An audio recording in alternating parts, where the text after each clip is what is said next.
Hi hello friends, welcome back to my YouTube channel. ಎಲ್ಲರೂ ಹೇಗಿದ್ದೀರಾ? ಚೆನ್ನಾಗಿದ್ದೀರಾ? ನಾವು ತುಂಬ ಚೆನ್ನಾಗಿದ್ದೀವಿ ಫ್ರೆಂಡ್ಸ್.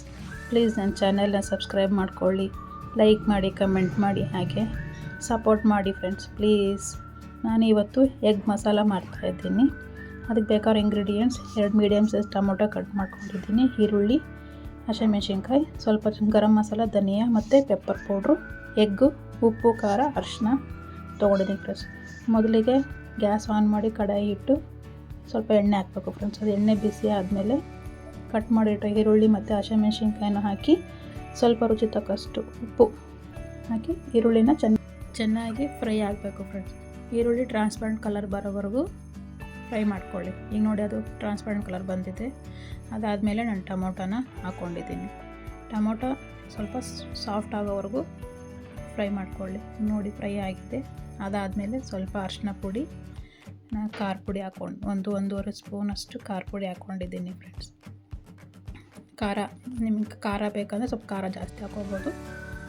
ಮತ್ತು ಯಾಕಂದರೆ ಇದರಲ್ಲಿ ಹಸಿಮೆಣಸಿನ್ಕಾಯಿನೂ ಹಾಕಿದ್ದೀನಿ, ಮತ್ತು ಲಾಸ್ಟಿಗೆ ಪೆಪ್ಪರನ್ನು ಹಾಕಿ, ಅದಕ್ಕೋಸ್ಕರ ನಾನು ಖಾರನ ಸ್ವಲ್ಪ ಕಮ್ಮಿ ಹಾಕ್ಕೊಂಡಿದ್ದೀನಿ.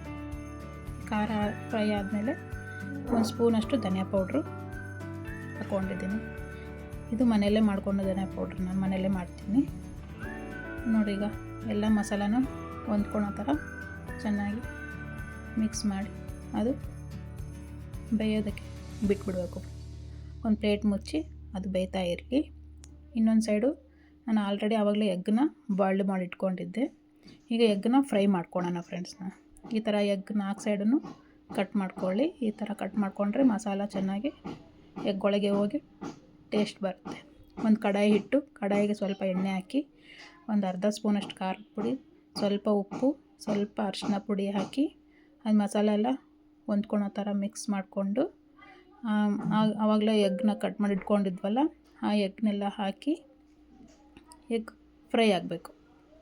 ಅದು ಮೇಲ್ಗಡೆ ವೈಟ್ ಕಲರ್ ಇರೋದೆಲ್ಲ ಸ್ವಲ್ಪ ಕಲರ್ ಬರಬೇಕು, ಕ್ರಿಸ್ಪಿ ಆಗಬೇಕು, ಸ್ವಲ್ಪ ಚೆನ್ನಾಗಿರುತ್ತೆ ತಿನ್ನೋದಕ್ಕೆ. ಈ ಕಡೆ ನೋಡಿ ಫ್ರೆಂಡ್ಸ್, ಈಗ ಮಸಾಲೆ ಎಲ್ಲ ಚೆನ್ನಾಗಿ ಬೆಂದಿದೆ, ಎಣ್ಣೆನೂ ಬಿಟ್ಟಿದೆ. ಈಗ ನಮಗೆ ಎಷ್ಟು ಬೇಕೋ ಅಷ್ಟು ಗ್ರೇವಿ ನಾನೊಂದು ಸಣ್ಣ ಗ್ಲಾಸಲ್ಲಿ ನೀರು ಹಾಕ್ಕೊಂಡಿದ್ದೀನಿ. ನೋಡಿ, ಈಗ ಈ ಕಡೆ ಎಗ್ಗು ಫ್ರೈ ಆಗ್ತಿದೆ, ಈ ಕಡೆ ಮಸಾಲನೂ ರೆಡಿ ಆಗ್ತಿದೆ ಫ್ರೆಂಡ್ಸ್. ನೀವು ಬೇಕಾದ್ರೆ ಒಂದೇ ಕಡಾಯಲ್ಲಿ ಮಾಡ್ಕೋಬೋದು. ನನಗೆ ಬೆಳಗ್ಗೆ ಟಿಫನ್ಗೆ ಲೇಟ್ ಆಗುತ್ತೆ ಅಂತ ನಾನು 2 ಕಡಾಯಲ್ಲಿ ಮಾಡ್ಕೊಂಡೆ. ಮೊದಲಿಗೆ ನೀವು ಎಗ್ಗು ಫ್ರೈ ಮಾಡಿ ಇಟ್ಕೊಂಡು ಈ ಮಸಾಲೆನ ರೆಡಿ ಮಾಡ್ಕೋಬೋದು. ನೋಡಿ, ಅದಾದಮೇಲೆ ಒಂದು ಅರ್ಧ ಸ್ಪೂನಷ್ಟು ಗರಂ ಮಸಾಲ ಹಾಕಿದ್ದೀನಿ ನಾನು ಅದಕ್ಕೆ. ಈಗ ಅದು ಚೆನ್ನಾಗಿ ಕುದಿ ಬರ್ತಾ ಇದೆ. ನೋಡಿ, ಕುದಿ ಬಂದಿದೆ. ಈಗ ಆಯಿಲ್ ಕೂಡ ಸಪ್ರೇಟ್ ಆಗಿದೆ. ಈಗ ಮಸಾಲೆ ರೆಡಿ ಆಗಿದೆ ಫ್ರೆಂಡ್ಸ್, ನಮ್ಮದು ಎಗ್ ಮಸಾಲ.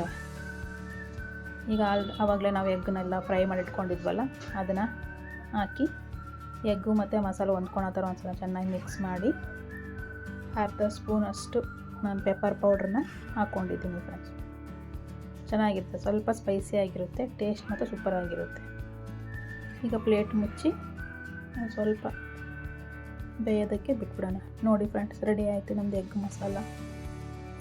ಸೂಪರಾಗಿರುತ್ತೆ ಪೂರಿಗೆ, ಚಪಾತಿಗೆ, ದೋಸೆಗೆ ಮತ್ತು ಜೋಳದ ರೊಟ್ಟಿಗೂ ಸೂಪರಾಗಿದೆ ಟೇಸ್ಟ್ ಫ್ರೆಂಡ್ಸ್. ನಾನಿದು ಜೋಳದ ರೊಟ್ಟಿ ಮಾಡಿದ್ದೆ, ಟೇಸ್ಟ್ ಮತ್ತು ಸೂಪರಾಗಿ ಬಂದಿತ್ತು. ನೀವು ಒಂದ್ಸಲ ಟ್ರೈ ಮಾಡಿ ನನಗೆ ತಿಳಿಸಿ friends. Bye, see you in next blog. Thank you.